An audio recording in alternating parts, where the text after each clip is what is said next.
250K can get you something nice in Houston, but people have jobs. Like, I don't know. Am I the only person that thinks like this? Like, people have jobs. Like, nobody's going to just up and move across the country. Like, I stay on the East Coast. I'm not about to up and move, go across the country for a house and then find my job after. Like, I think everybody in this country knows that Texas has one of the best housing markets. Unfortunately, we all can't just hop up and go there because of that. We all have jobs, kids, so many things going on. I mean, we can't just up and go to Texas because it makes sense there for the housing market. What Texas is doing is displaying that it is a possibility to have a great housing market. But unfortunately, it's only in that one state and maybe in some others. But it should be like that everywhere. But instead, people fault the people that stay in these states and say, well, you should just up and move.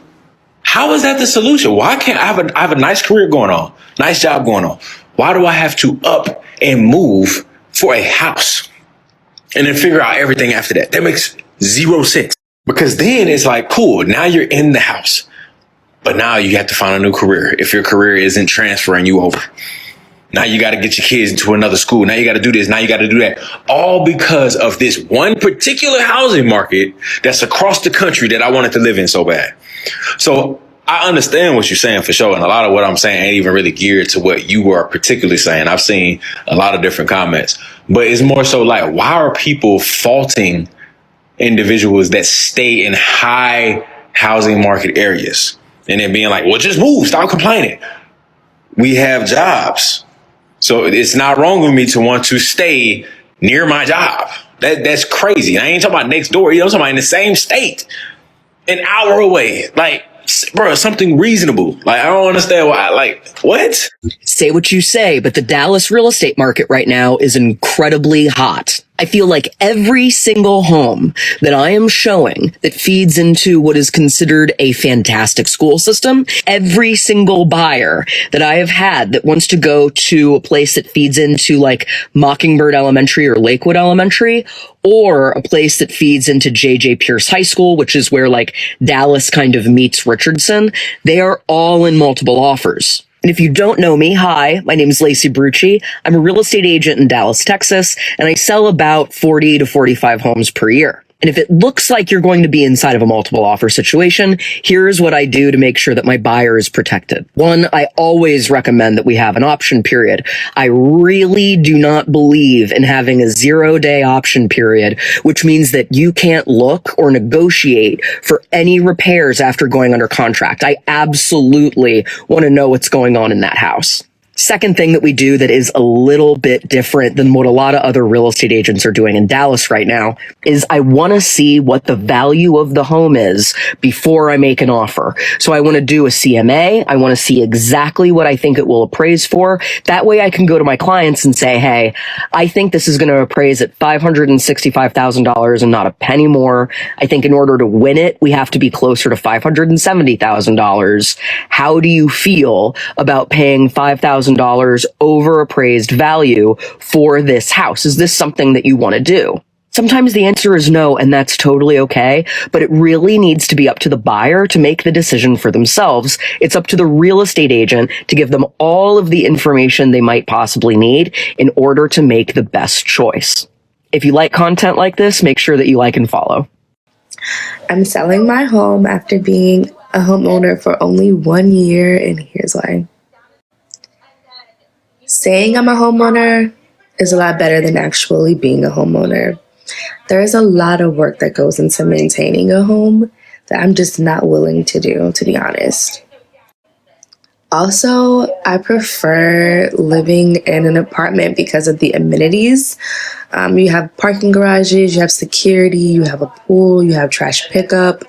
And then I'm a mom, so as far as safety goes, like I could live on the second floor, the third floor, fourth floor, and I wouldn't have to worry about someone like getting into my home. Like I just feel like it's a lot more safer. I've always felt a lot safer.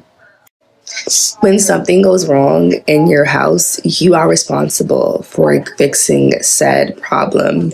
When you live in an apartment or when you have a landlord, they have to handle maintenance. You can pick up the phone, hello, maintenance, help me. When you have your own home, you can have a warranty, but there's oftentimes a deductible associated with that warranty. It's a headache. It's a true headache. My neighbors in my community suck. Like I have a few good neighbors, but I have a few not so great neighbors. And it's just, I don't know. I just feel like it's not worth it to settle and live around people that I don't want to live around forever. I don't know if I have ADHD or ADD, or I don't know, but like also too, I'm not the type of person that wants to like sit in one place forever. Like I love movement. Like I don't want to be in one place forever. So, and I have commitment problems. So I can't commit to one place. Like that's just not for me.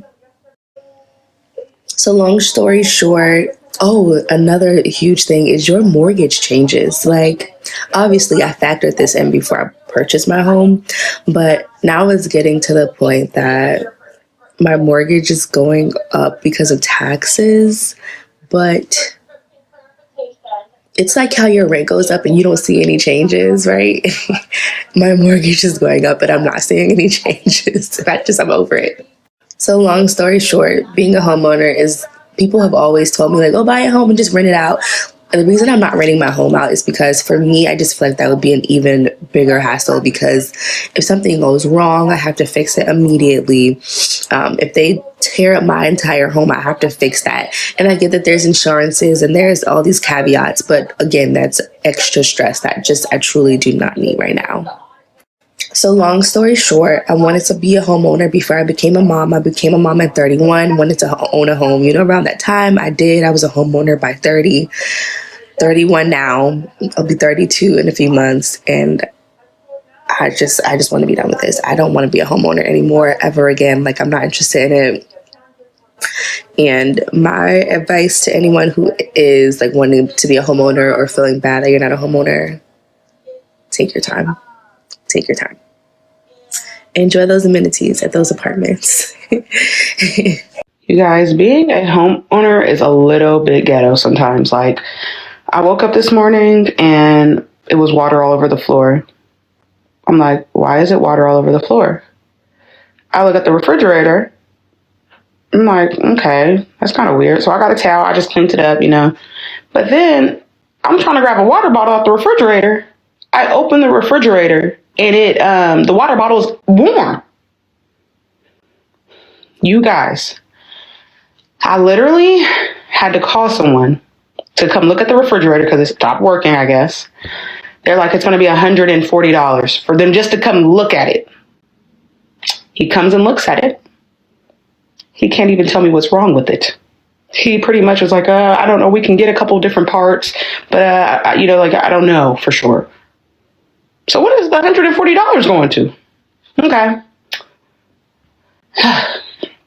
So he's like, I'm going to try to see how much the parts cost, and then I'll get back to you.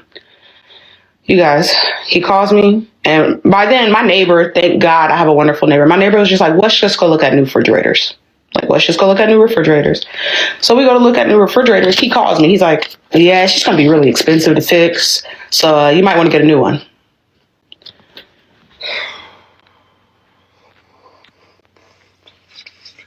Being a homeowner is a little bit ghetto.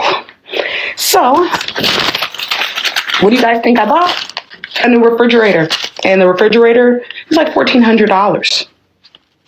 I love being a homeowner. Did you guys hear about this? 86% of millennials who are selling their homes that bought their homes in the pandemic regret ever purchasing that home in the first place. That time period is going to be a case study for decades. Rates were at the lowest that they've ever been, with 2.5% to 3% interest rate. Everyone was moving to the countryside because they could finally work remote. And now the landscape of real estate has completely shifted, with interest rates hovering around 7%, and employers are rolling back their remote work policy. As a mortgage lender during that time, I can tell you this: it was not healthy, the amount of home buyers that felt so much pressure to put in an offer on a home that they never got to see the inside of. None of this comes as a shock to me whatsoever. As frustrating as it's been with these higher interest rates around 6 to 7%, it's honestly been a healthy dose of a good market, because a lot of home buyers and sellers are giving themselves times to figure out their next move. You can now go to a house take a look at it, come back a day later, look at it again, dream a little bit, make a good, wise decision. And who knows, in the next 12 to 18 months, maybe we'll see even interest rates in the 5. I know owning a house is a dream for everybody. Heck, it's a dream for me. I'm very blessed that we have a house, but it sucks. There is always something that has to be replaced. Always. These landlords have lost their everlasting mind. We have been living in this house for 2 years since relocating from South Florida. Faithful with our rent, paying on time. I don't ask for any maintenance because my husband was a maintenance supervisor and he's an HVAC technician. I'm hooked up. We get the renewal, and with all their bogus fees and all, they want to charge us $3,000. Mind you, just a few months prior, 4 houses down, the same house. It's twin. They rented it for under $1,900. Under $1,900. It was like $1,890. Well, I answered back and I told them that I could not afford that there was no way that I was going to be able to do that. They countered and said, well, what if we kept the rent the same? I countered back and said, how about you give me the same rent that you did with the other house, 4 houses down at like $1,890? Like, come on now. They had the nerve to answer back and say, we can lower it $50 with still having all of those inflated bogus fees tacked on. I'm still losing here. It is what it is. You know what? When one door closes, another one opens. And I know that my family and I, we are in God's hands, and that He will provide us a house that we can afford so that we're not drowning and a slave to just paying the house.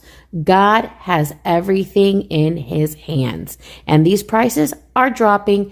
And for the ones that are Delulu, I pray that you wake up and smell the coffee and start being real and stop being greedy.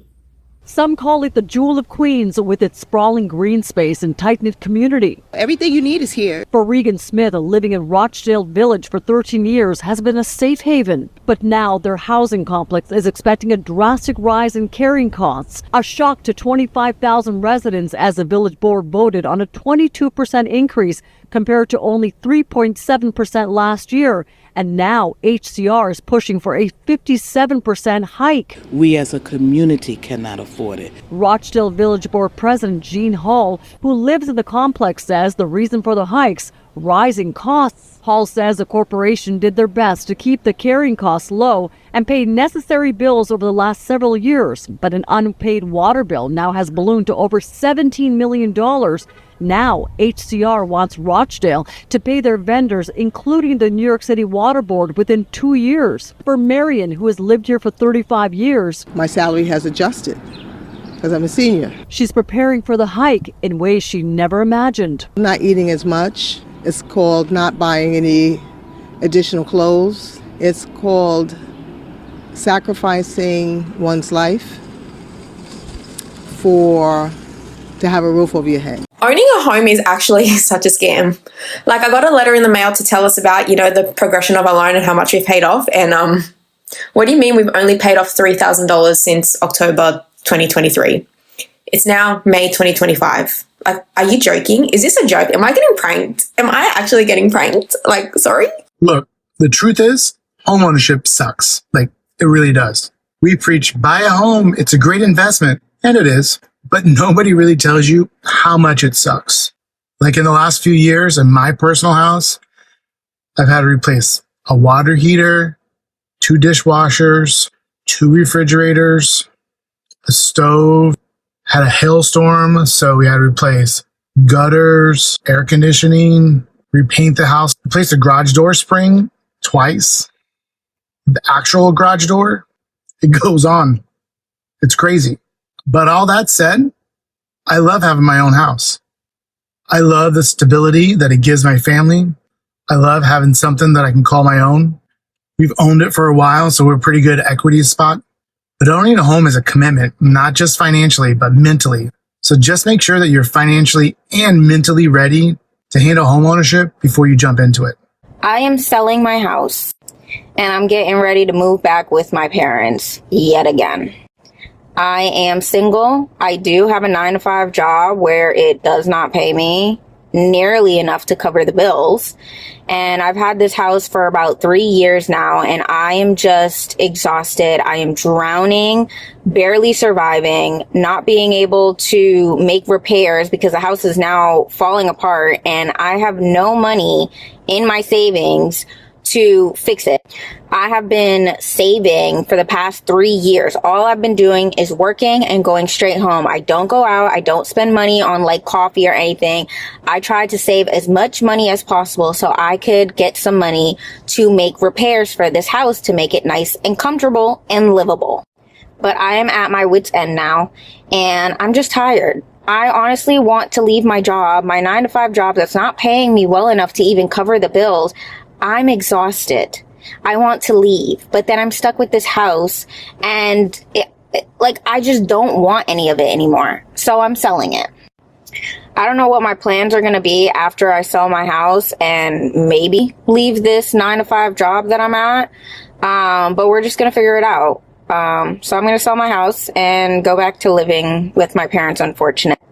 And living with my parents is not going to be easy because it is very mentally draining. Financially, yeah, I'll be able to save some money, but it is mentally draining because living with some Spanish parents that treat you like you're 15 yet again, even though you are a grown-ass adult, is just as bad. I'm in the process of buying my very first house as a 28-year-old with no kids. I'm not married. I am in a relationship. I close in 7 days, and I feel like I should be super excited right now and happy, but in reality, I am terrified, and I am so nervous, and I want to back out, but it is literally way too late in the process for me to back out, and I've missed my last chance to do that, and so now I am just sitting here and regretting my decision, but we're just gonna have to make it work. We're gonna have to figure it out, and I'm gonna be house poor. I don't know how I'm gonna afford food. I don't know how I'm gonna afford gas. I don't know what I'm doing. Who let me do this?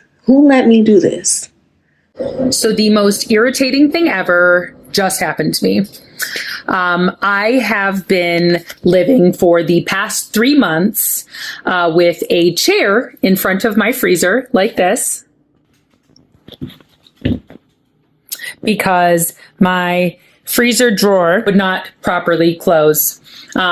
I had a power outage a couple months ago, and I had called a cleaning person to come help me clean out the bottom of the fridge because a whole bunch of meat had defrosted and there was a ton of frozen blood on the bottom of the freezer. And when they left, I could no longer close the freezer drawer. And I asked them, I was like, hey, did anything happen? And they're like, oh no, it was definitely like that when we got here. I was like, it wasn't, but whatever. So I called a refrigerator repair person, had them come out and look at it. And they were like, that doesn't really make a ton of sense. There's not really any reason why the drawer wouldn't be closing.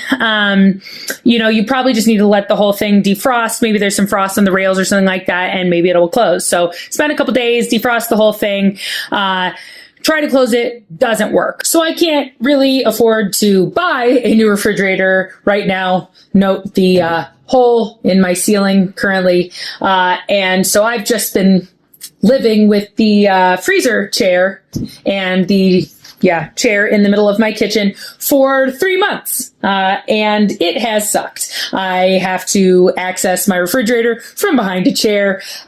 Anytime you close the freezer, it just pops right back open and opens in the middle of the night and everything defrosts and, leaks all over the floor. It has just been genuinely terrible. So yesterday I come downstairs and there is a puddle of water on the floor in front of the refrigerator because the freezer popped open once again in the middle of the night. And I'm like, I can't do this anymore. I just have to figure out a way to buy a new refrigerator and take care of this. So today on my way home from work, I'm like, you know what? I'm going to Hail Mary one more time, take everything apart, see if I can figure out what is wrong with it, if there's any way to fix it. And if I can't, I'm buying a new refrigerator. So when you open the freezer, you'll see this tray bucket thing here. It is removable. One side is flat and one side has an angle on it. So I take everything out of the freezer. I take out the tray bucket thing and I'm rinsing it off in the sink with hot water just in case there's some ice or, whatever on it that's preventing it from closing. And I go to put it back in the freezer and I'm like, I don't really remember which side goes on what, if the angled side was on the door side or if it was on the back. But I guess it would make more mechanical sense for the flat side to be on the door side. So I try to put it in that way. And I put everything back in the freezer and I try to close the freezer door and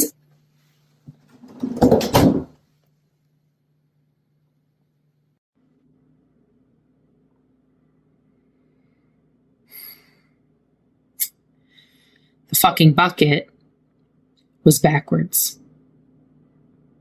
I'm a mechanical engineer. I have lots of engineering friends and friends that are good at home appliance things. I have had professionals come out and look at this freezer. All of us have spent countless hours trying to figure out what is wrong with this fucking freezer. And the bucket was backwards. This whole time was just backwards. That's it. It's backwards. For 3 months, puddles on the floor, stuff thawing, wildly inconvenient chair in the middle of the kitchen, bucket's backwards. I mean, don't get me wrong. I am thrilled that I don't have to buy a new refrigerator right now. That's great news. Just bucket was backwards. So I see a lot of videos on TikTok lately about people talking about how life is so expensive, and especially when it comes to finding a place to live, like rent or trying to buy a house, it's impossible and it's super expensive, because it's true, it is. But a lot of people don't really know what the reason is for that. It's a really complicated problem, but I saw an article today that kind of can help explain why. I saw this article that does a pretty good job at breaking the problem down. So one of the big reasons is that supply is 3.8 million units behind demand right now. It's going to take 7.5 years to catch up to that, according to current building rates. But it's the bottom one down here that I really want to highlight: zoning rules, as well as the one that isn't mentioned here, an interest rate. So the zoning rules boil down to the old phrase, not in the backyard. And this is essentially boils down to people who vote against certain zoning regulations to allow housing be built. And then the other interest rates. That a lot of people realize is that rates have a huge impact, cost it to develop affordable real estate, affordable housing. And unfortunately, we're in an elevated rate environment, so it's super to do so.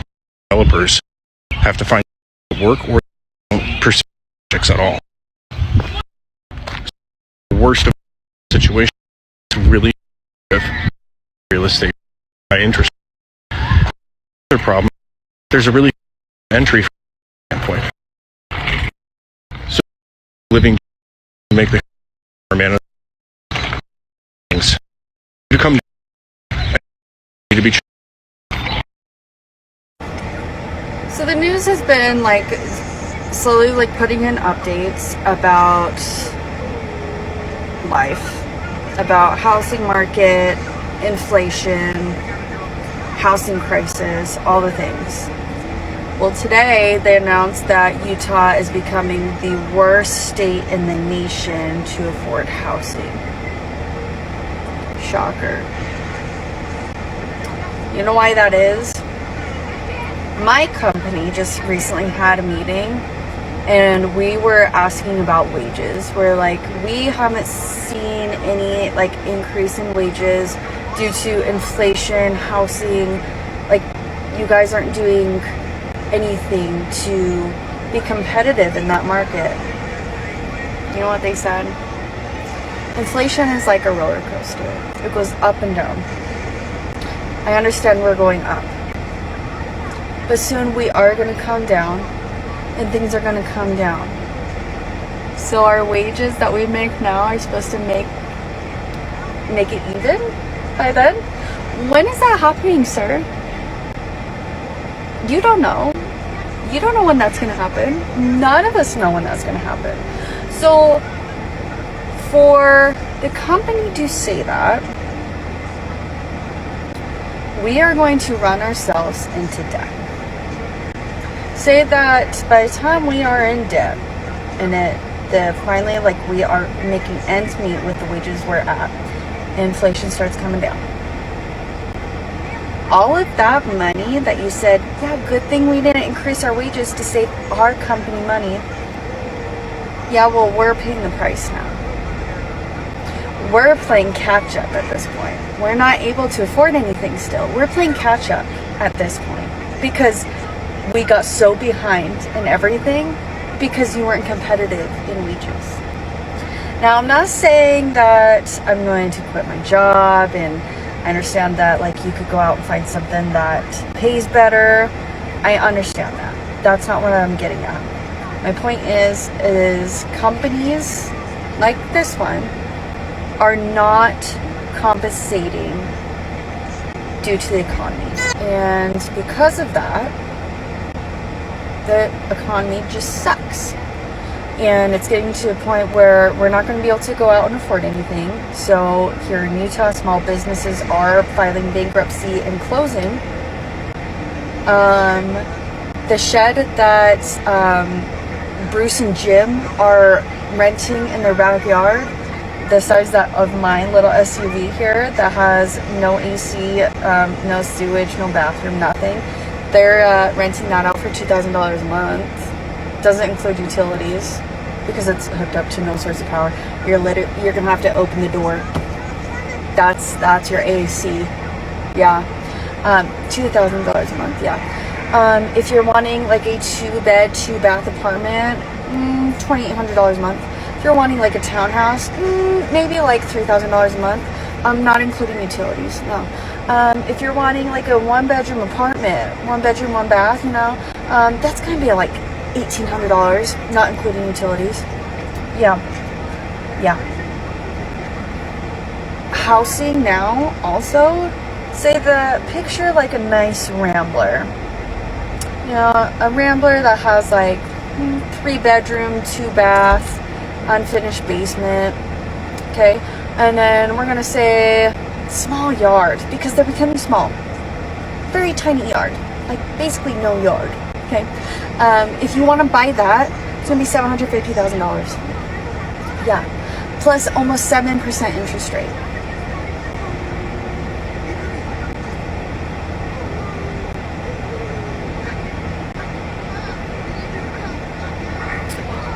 And they wonder why we're in a crisis here. Home in today's world actually sucks. We were told that it would make us financially free, but why do I feel broke as ever? My AC unit went out last week. Replacing a unit could cost you up to $20,000. Now, with my luck, I just had to replace mine, but thank goodness for my friend's portable AC unit and ceiling fan. To save money, I try to do some DIY projects on my own, and even that starts to add up. Also, homes aren't built the same anymore. The upgrades are cheap, and nothing is made to last. Take this room, for instance. I can't even reach the light to replace the bulb. And over time, homes just crack, and these cracks are so far up, I can't fill it or paint the room. So I have to hire it out, and I just feel like I'm constantly paying bills after bills, and I can't save any money. In the first 2 years of owning this place, I had to replace the stove and the fridge. My kitchen floor is lifting, and so is the ones in my bathroom. Rented out while I was living in other cities, and even then I was just paying so much money for someone to manage it. Now I have to cough up more money to pay for all of the wear and tear that just happened when it was rented out. Long story short, if you feel bad that you don't own a home, don't. Owning a home isn't the reality our parents told us. The cost of living is through the roof. We're paying more for less, and of course our paychecks remain the same. Anyone else feeling this way, and what are you guys doing to save money these days? I hate being a homeowner. There, I said it, and I meant it, and I hate it so much that we're moving out of our house and into an apartment. But not just any apartment, into a loft in the city with 10-foot ceilings, exposed brick, floor-to-ceiling windows, because I need this move for my mental health. So I decided that this was going to be the year that I focus on myself and I just free myself of all the things that were stressing me, that I didn't like, that just made me unhappy. And then I took a look around me and I realized that one of the main things that were stressing me out was trying to renovate this damn house. I don't want to do it anymore. I'm not going to do it anymore. I saw a girl on here and her response said that rent is the maximum that I will pay, and a mortgage is the bare minimum that I will pay.